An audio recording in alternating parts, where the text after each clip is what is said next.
여러분, 1억짜리 아파트를 6천만 원에 산다는 게 가능할까요? 오늘은 부동산 경매 시장에서 실제로 일어나고 있는 놀라운 투자 사례들을 분석해 보려고 합니다. 그렇게 큰 차익이 날 수 있다니 정말 믿기지 않네요. 하지만 위험하지 않을까요? 실제로 많은 분들이 그렇게 생각하시는데요. 놀랍게도 매년 경매로 수억의 수익을 내는 분들이 있어요. 그리고 이분들이 공통적으로 가지고 있는 특별한 습관들이 있더라고요. 그럼 우리도 그 노하우를 배울 수 있다는 거네요. 네, 맞아요. 일단 경매가 정확히 뭔지부터 알아볼까요? 쉽게 말해서 빚을 못 갚은 부동산이 법원에서 경매로 나오는 것을 말해요. 예를 들어 대출금을 못 갚은 집주인의 집이 법원으로 넘어가면 우리 같은 일반인도 입찰할 수 있는 거죠. 그런데 말씀하신 것처럼 시세보다 훨씬 싸게 살 수 있다는 게 정말인가요? 네, 실제로 그런 사례가 많아요. 하지만 여기서 중요한 건 단순히 싸다는 이유만으로는 절대 성공할 수 없다는 거예요. 오늘은 진짜 수익을 내는 사람들의 세 가지 핵심 습관을 자세히 살펴볼 건데요. 그럼 첫 번째 습관이 뭔가요? 첫 번째는 분석력이에요. 진정한 고수들은 물건을 볼 때 정말 꼼꼼해요. 위치는 기본이고 단지 특성, 층수, 향, 일조량까지 다 체크하죠. 더 중요한 건 미래 가치예요. 이 지역이 5년 후에는 어떻게 변할까? 어떤 개발 계획이 있을까? 이런 것들을 데이터로 분석한다고 해요. 그렇군요. 단순히 눈에 보이는 것만이 아니라 미래 가치까지 고려하는 거네요. 맞아요. 두 번째는 정보력인데 이게 정말 중요해요. 등기부등본은 기본이고 임차인 권리관계, 낙찰과 흐름, 대항력 여부까지 하나도 놓치지 않고 체크한대요. 특히 현장 방문은 필수예요. 현장에 가면은 어떤 점들을 특별히 더 볼 수 있나요? 사진으로는 절대 알 수 없는 것들이 많거든요. 예를 들어 벽에 금이 갔다든지 악취가 난다든지 주변 상권이나 교통이 어떤지 이런 것들은 직접 가봐야만 알 수 있어요. 실제로 한 투자자는 현장 방문 한 번으로 수천만 원의 손실을 막았다고 하더라고요. 와, 그렇게까지요? 그럼 세 번째 습관은 뭔가요? 세 번째가 가장 중요한데요. 감정은 끄고 숫자로만 판단하기네요. 경매장은 정말 긴장감이 넘친데요. 여러 사람이 한 물건을 두고 경쟁하다 보면 이성적인 판단이 흐려질 수 있거든요. 아, 그럴 것 같아요. 저도 경매는 아니지만 경쟁이 붙으면 이성적인 판단이 어려워지더라고요. 맞아요. 그래서 진짜 고수들은 미리 자신만의 기준을 정해놓는다고 해요.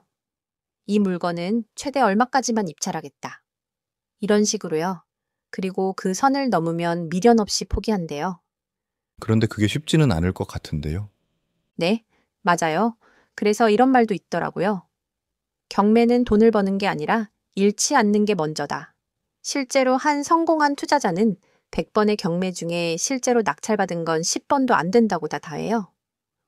그렇게 신중하게 접근하는군요. 아, 실제 성공 사례도 있나요? 예. 네, 아주 좋은 사례가 있어요. 서울 변두리의 한 빌라 경매 건이었는데요.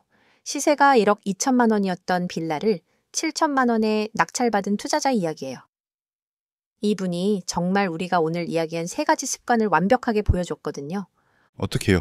우선 교통, 향후 개발 계획, 수요 등을 꼼꼼히 분석했어요. 그리고 현장도 여러 번 방문해서 주변 환경까지 꼼꼼히 체크했죠. 가장 중요한 건 자신이 정한 가격선을 절대 넘지 않았다는 거예요. 그래서 결과는 어땠나요? 2년 반 만에 1억 4천만 원의 매도에 성공했어요. 세금과 기타 비용을 제외하고도 5천만 원 이상의 수익을 냈죠.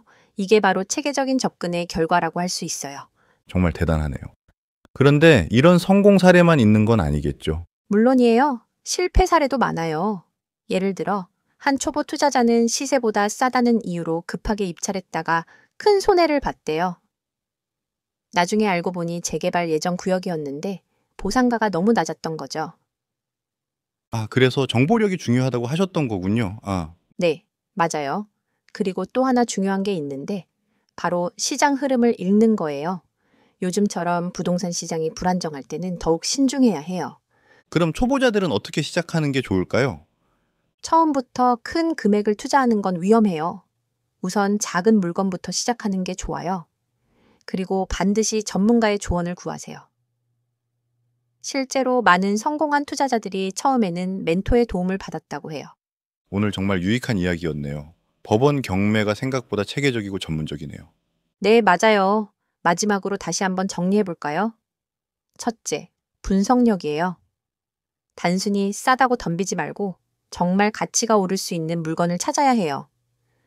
둘째는 정보력이죠. 공부는 선택이 아니라 필수고요. 그리고 마지막으로 감정 컨트롤이에요. 감정에 휘둘리지 말고 숫자로 승부해야 해요. 이 세 가지만 잘 기억하시면 여러분도 경매 초보에서 실전 투자자로 성장하실 수 있을 거예요.